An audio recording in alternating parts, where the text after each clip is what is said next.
C'est Noël! L'Église de la communauté de Christ est heureuse de vous présenter ce service de prière qui vous sera offert par les enfants. Bienvenue à chacun de vous alors que nous débutons notre voyage. Donc sans plus tarder, je vous accueille avec moi et ensemble voyageons durant ce moment de prière, de méditation, de louange à notre Dieu avec les enfants. Le thème de cette semaine nous dit « Écoutez l'enfant ». Bon service et écoutez l'enfant.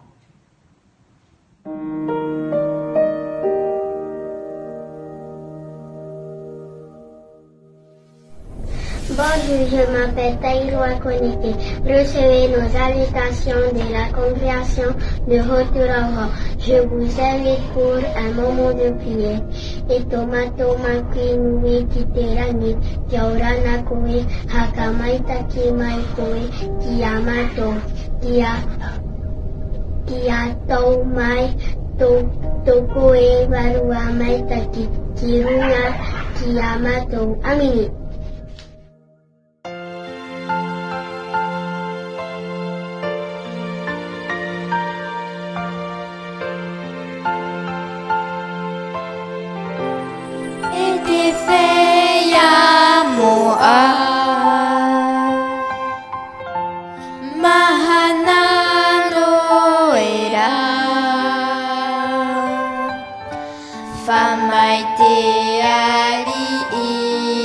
Fanahia yetu ipete rehema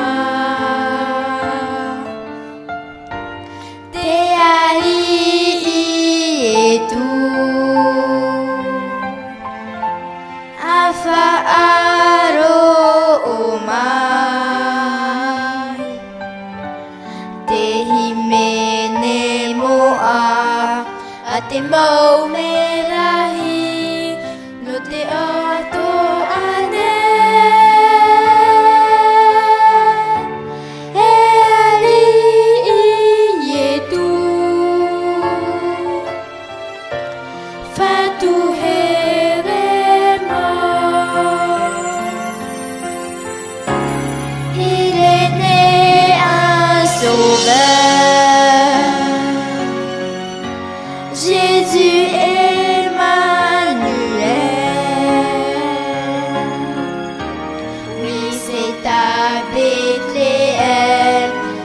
dans une mangeoire entourée d'animaux suivant cette étoile qui nous mène à Jésus. Allons à sa rencontre pour célébrer sa venue. Il est né notre roi, il est né un sauveur, gloire alléluia.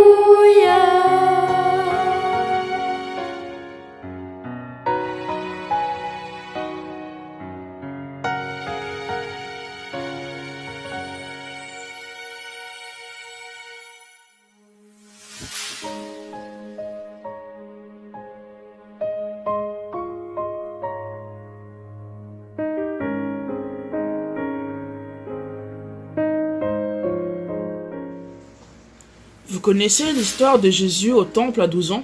Non? Et ça tombe bien, nous allons vous la raconter.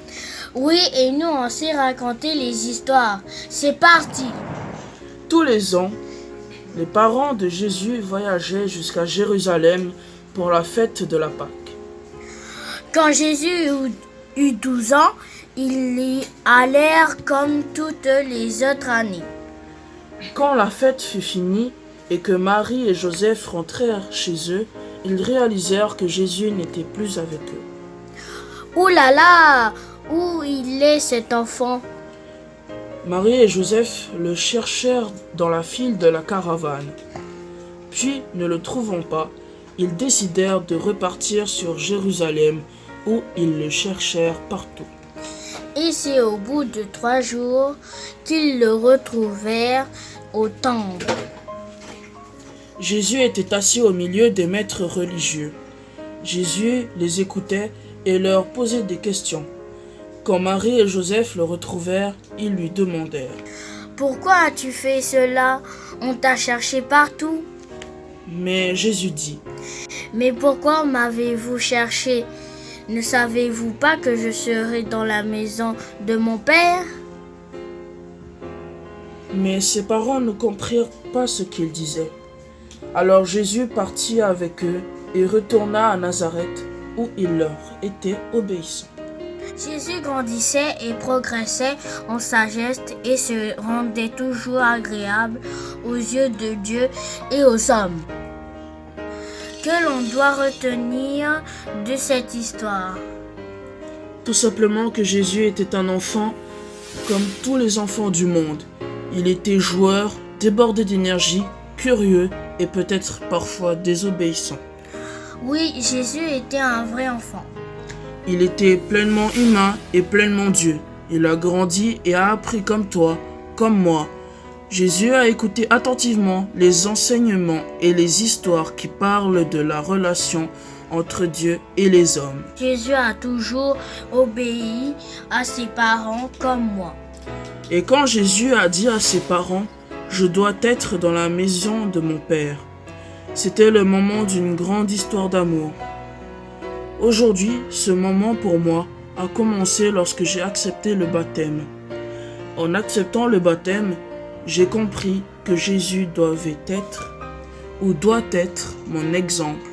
Il me montre que je dois faire et être comme un enfant en apprenant son histoire.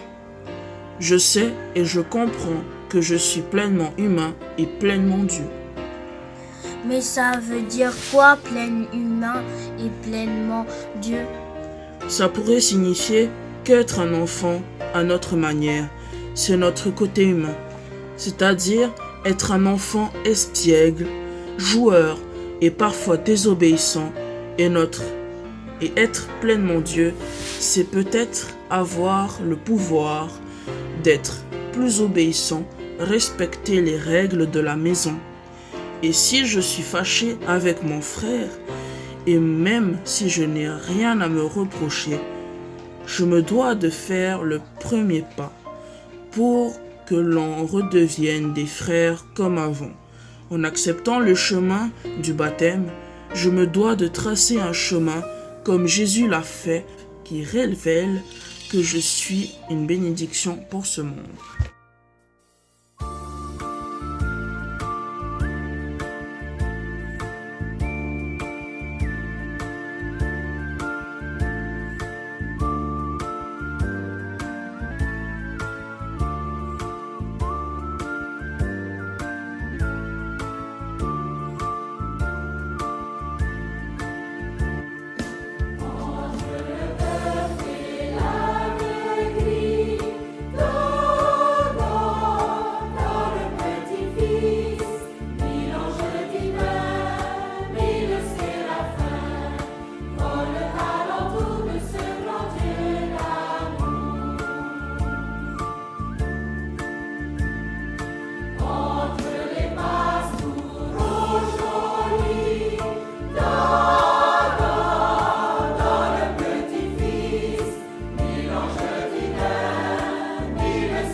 Les fêtes de fin d'année sont celles que nous préférons, car elles apportent une touche exceptionnelle à la vie. Tout à fait, Benoît. Elles suscitent de grandes illuminations dans nos villes, de la joie, de la solidarité, des cadeaux, de beaux concerts à travers de belles célébrations et surtout de bons repas familiaux et amicaux. Le texte de Luc au chapitre 2, versets 41 à 52, nous propulse dans l'effervescence de la célébration de la Pâque. Et le point commun entre ce que nous célébrons et la trame historique de notre texte est les arômes festivals de ces deux événements. Si nous devions retenir une idée essentielle du texte au milieu de l'agitation et l'excitation des préparatifs des fêtes, quelle serait-elle? Certains pencheront sur comment comprendre la famille sainte, d'autres sur l'importance de fêter la Pâque ou encore sur l'émotion ressentie par la mère. Aujourd'hui, nous vous invitons à suivre le fil conducteur proposé par la communauté du Christ à travers la thématique de la semaine qui est intitulée « Écoutez l'enfant ». Et voici ce qu'il dit. Mais pourquoi m'avez-vous cherché? Ne savez-vous pas que je serai dans la maison de mon Père? Ce sont les paroles que Jésus adressa à ses parents alors qu'il n'avait que 12 ans. Très tôt, Jésus avait déjà le souci d'être au service de son Père. Jésus avait le souci de travailler pour faire connaître Dieu et de glorifier son nom sur la terre. Mais, et nous, quel est notre souci? Le mariage? Construire une maison? Être le premier partout? Être réputé? Avoir beaucoup d'argent? Mais ne devons-nous pas revoir nos priorités plutôt et mettre Dieu en premier? Le ministère de Jésus consiste peut-être et avant tout à faire connaître Dieu. C'est peut-être aussi ici le premier sens de l'Évangile, car plus de 2 millénaires après, cette bonne nouvelle résonne encore avec un sang qui ne faiblit pas. Voici 2 questions pour notre évolution spirituelle. Premièrement, quel est le secret du succès de cet évangile? Et enfin, comment Jésus a-t-il procédé? Pour tenter d'en comprendre, resituons-nous dans le contexte. À l'époque, de nombreux prédicateurs juifs parcouraient la Palestine. Jésus était l'un d'eux. Il venait de Nazareth en Galilée, d'où son nom d'ailleurs, Jésus de Nazareth. Son message de paix, d'amour et de pardon attirait de plus en plus de monde, si bien que certains voyaient en lui le Messie de la Bible. Ce qui démarquait le message de Jésus était cette puissance qui résidait dans une vérité encore jamais révélée. Précisons tout de même que c'est une vérité qui n'était encore jamais révélée à l'époque. Exactement. Cette puissance réside tout simplement dans la pratique de l'hospitalité. C'est ici le secret du succès de cet évangile.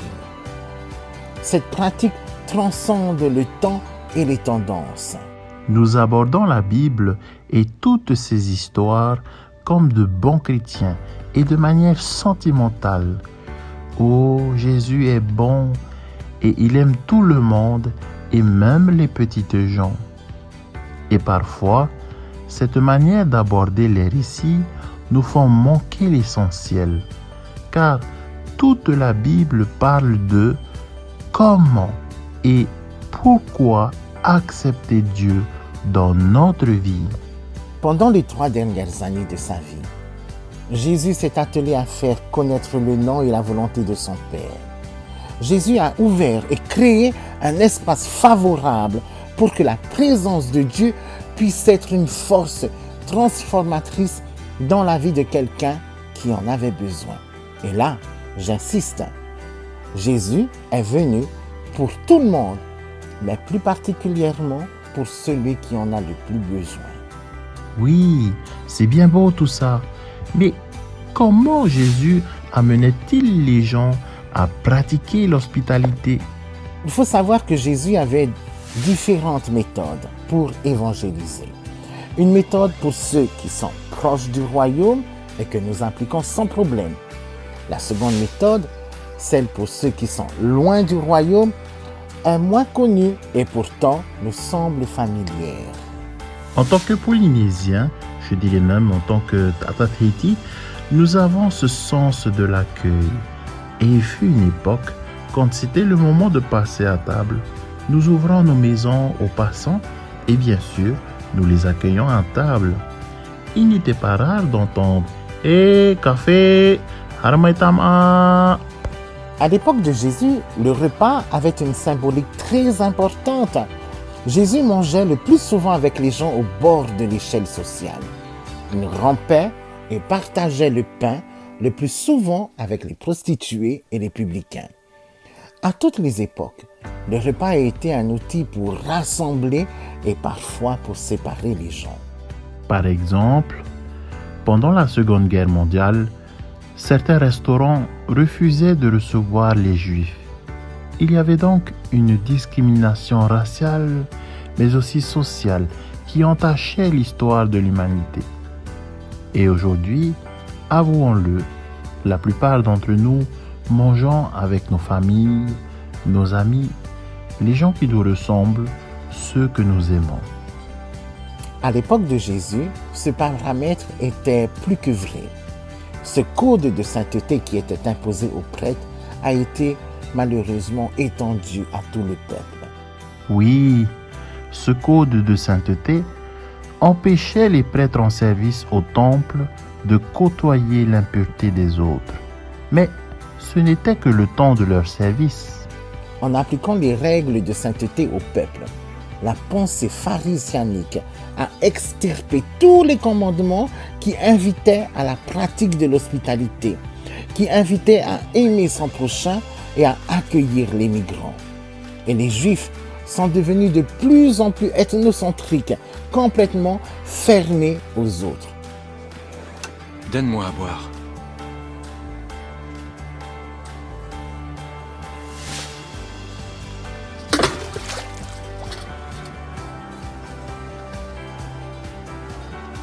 Comment toi qui es juif, tu me demandes à boire à moi qui suis une femme samaritaine? Les Juifs n'ont pas de relation avec les Samaritains. Si tu connaissais le don de Dieu et qui te dit « Donne-moi à boire », tu lui aurais toi-même demandé à boire et il t'aurait donné de l'eau vive.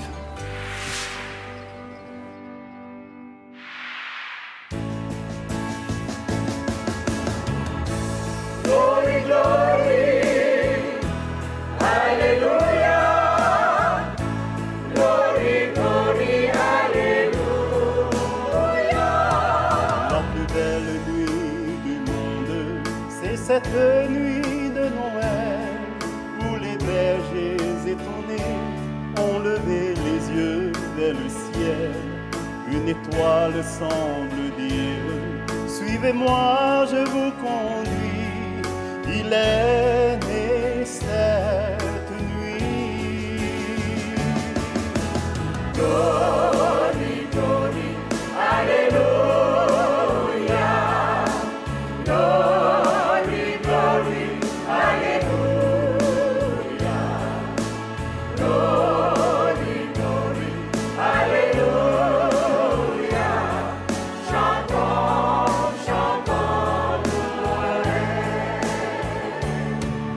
La paille d'une étable, ils se sont agenouillés, les pauvres comme les princes, aux pieds de l'enfant nouveau-né.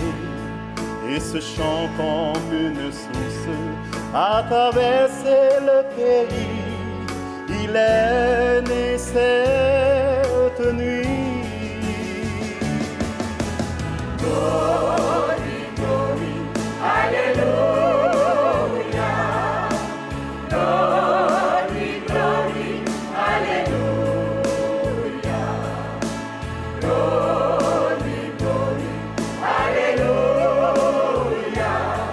Chantons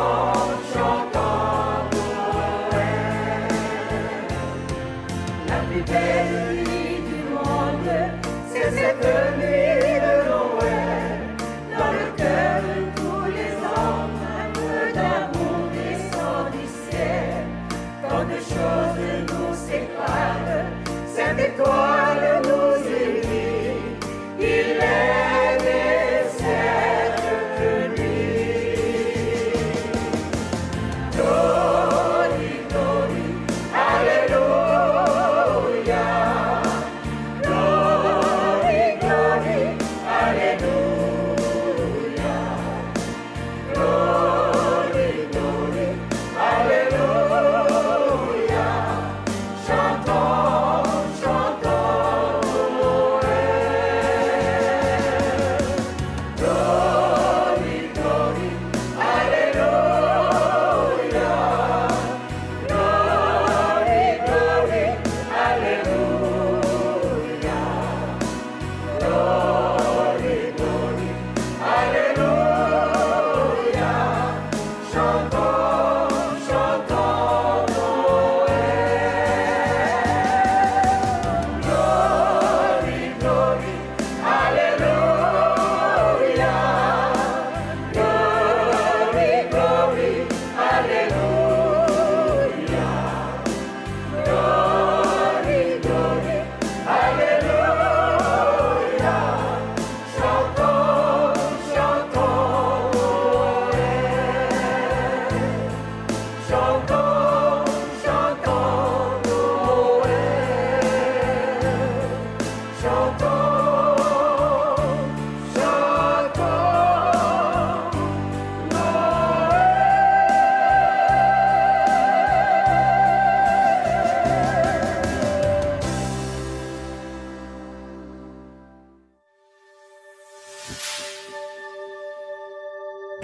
Pour Jésus, le repas est un symbole tangible démontrant ainsi que tout le monde est invité dans le royaume de Dieu. Jésus avait une réputation d'être un glouton et un buveur de vin parce qu'il partageait un repas avec eux. La table a une place centrale dans l'histoire de Jésus. Dans l'évangile de Luc, on recense pas plus de 50 références de Jésus et la nourriture. Jésus était tout le temps en train de manger. Oui, c'était sa méthode pour rapprocher ceux qui sont loin du royaume au plus près de Dieu. C'était un repas après repas que Jésus réussissait à faire connaître et comprendre la volonté du Père à ceux qui étaient hostiles à Dieu. C'était en appliquant la pratique de l'hospitalité et autour d'un repas que Jésus a fait entrer des gens dans le royaume. Un rabbin à cette époque n'aurait jamais mangé avec un publicain, une prostituée, un pêcheur, un vigneron et bien d'autres encore. Jésus évangélisait souvent autour d'une table. L'hospitalité est l'inclusion des pécheurs dans la communauté du Christ, à travers la table de la communion qui nous attend tous les premiers dimanches du mois. La table de la vie est l'expression la plus significative de l'amour rédempteur de Dieu. L'hospitalité, c'est l'évangélisation du XXIe siècle. En grec, l'hospitalité se dit philoxéna. C'est l'amour de l'étranger, qui est le contraire de la xénophobie qui veut dire avoir la peur de l'étranger. L'hospitalité parle d'inclusion. C'est une manière de vivre, c'est une quête juste. L'hospitalité n'est pas un divertissement, mais bien une manière de vivre ensemble. Écoutez l'enfant qui vous dit qu'il est venu pour s'occuper des affaires de son père.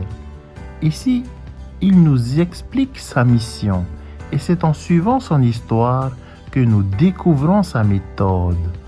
La pratique de l'hospitalité transforme l'étranger en voisin et le voisin en membre de la famille. Jésus, à travers cette pratique, nous montre comment abattre les murs qui nous séparent les uns des autres. En évangélisant autour d'un bon repas, Jésus a réussi à réconcilier plein de gens qui étaient hostiles à Dieu. Jésus nous invite à persévérer dans cette méthode, car sans le savoir, beaucoup ont accueilli des anges. Pasteur Everett Graffeo nous rappelle que Les congrégations sont les paraboles de la présence de Dieu dans le monde et expriment l'amour et l'attention de Dieu pour toute l'humanité. Les congrégations sont appelées à un ministère de pardon et à être des symboles positifs parmi le monde. La transformation de nos congrégations sera vécue lorsqu'elles deviendront des lieux de beauté et de simplicité, d'ouverture et d'acceptation, de justice et de paix. Elles deviendront une oasis de joie et des sources de renouveau spirituel au milieu des incertitudes et des confusions de la vie. Si nous sommes d'accord pour dire que le message de Jésus est percutant, et si nous acceptons de marcher sur ses pas, nous nous identifions alors comme une communauté qui proclame Jésus-Christ et promouvons des communautés de joie, d'espoir, d'amour et de paix. Tendez l'oreille. L'enfant vous rappelle que vous êtes la bénédiction voulue de Dieu. La mission du Christ, notre mission. Merci d'être là.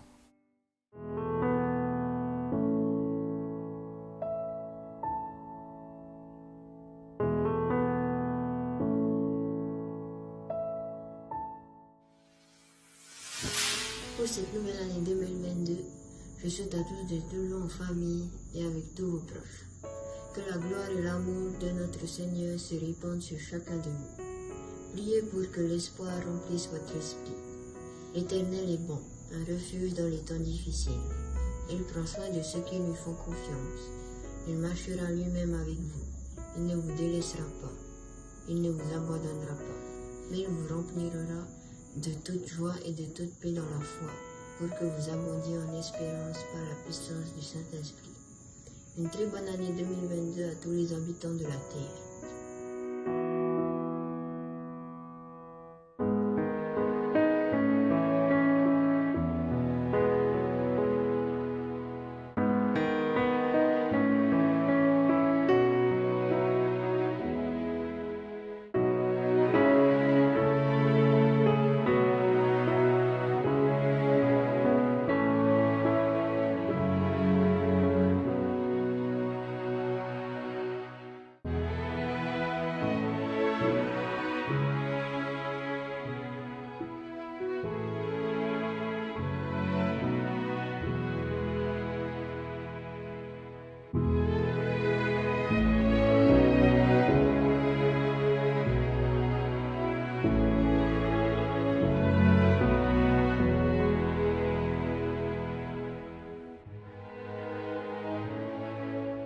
Pour l'espoir et la paix.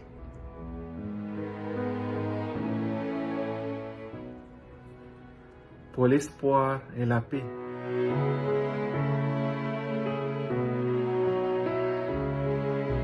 No te tia ituru e no te hau. Pour l'espoir et la paix. La paix et l'espoir.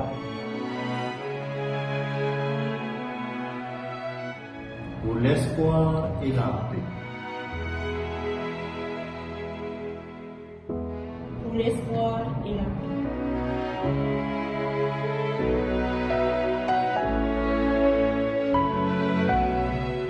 Hope and peace.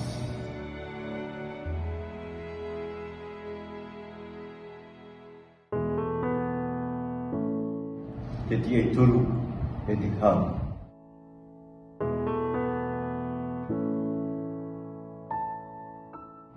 Pour l'espoir et la paix.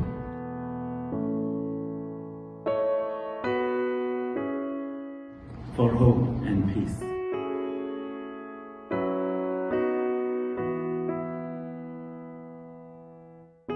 No te tia ituru e te hau.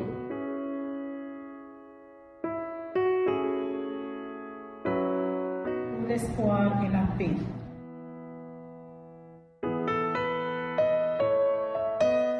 No te tia ituru tayo. 희망과 평화를 위하여. Pour l'espoir et la paix.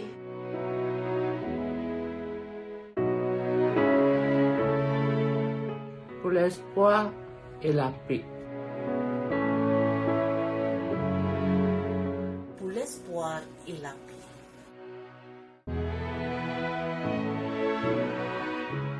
Pour l'espoir et pour la paix.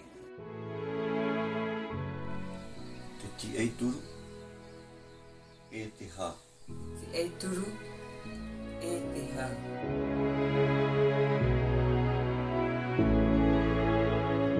Pour l'espoir et la paix.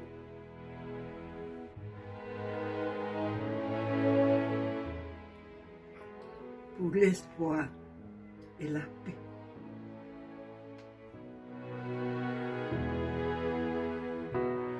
Pour l'espoir et la paix.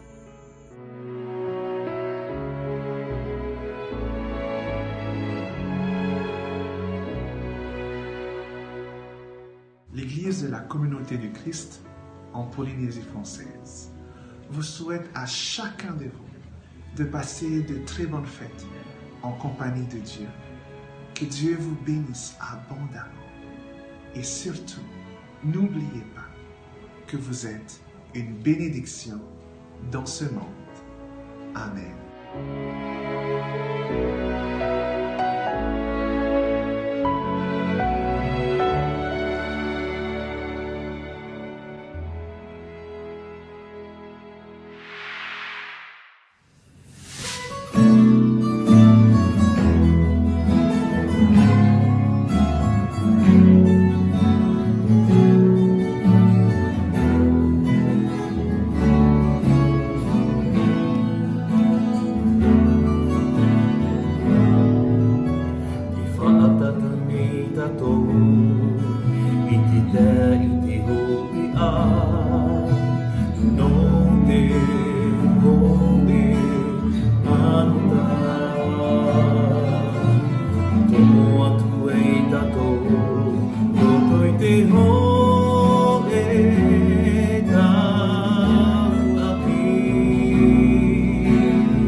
No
J'appelle de tous mes souhaits l'étoile du Père Noël, qu'elle traverse le ciel et l'aide à me trouver.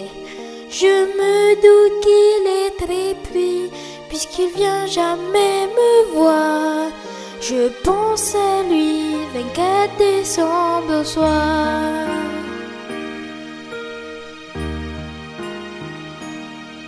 Le plus beau jour de l'année, tout le monde rentre chez soi. Avec tous ses cris de joie, c'est dur d'être isolé. Chacun décore son sapin, les amis, les voisins. Y a tant d'espoir, 24 décembre au soir.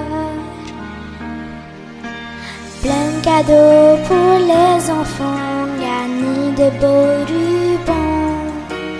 Tout ce dont j'entends parler, mais que je ne vois jamais. Pas une heure, nous ne dormons le soir du réveillon. Le Père Noël est au chemin. Entends-tu les grelots? J'ai bouton de l'oreille, les anges chantent dans le ciel. Je n'entends pas un mot, que tous les rêves d'enfants se réalisent maintenant. Mon seul espoir, 24 décembre soir. Plein de cadeaux pour les enfants, garnis de beaux rubans. Tout ce dont j'entends parler, mais que je ne vois jamais. Pas une heure, nous ne dormons le soir du réveillon. Le Père Noël est en chemin. Entends-tu les grelots? J'ai bouton de l'oreille, les anges chantent dans le ciel. Je n'entends pas un mot, que tous les rêves d'enfants se réalisent maintenant. Mon seul espoir, 24 décembre soir. Y a tant d'espoir, 24 décembre au soir.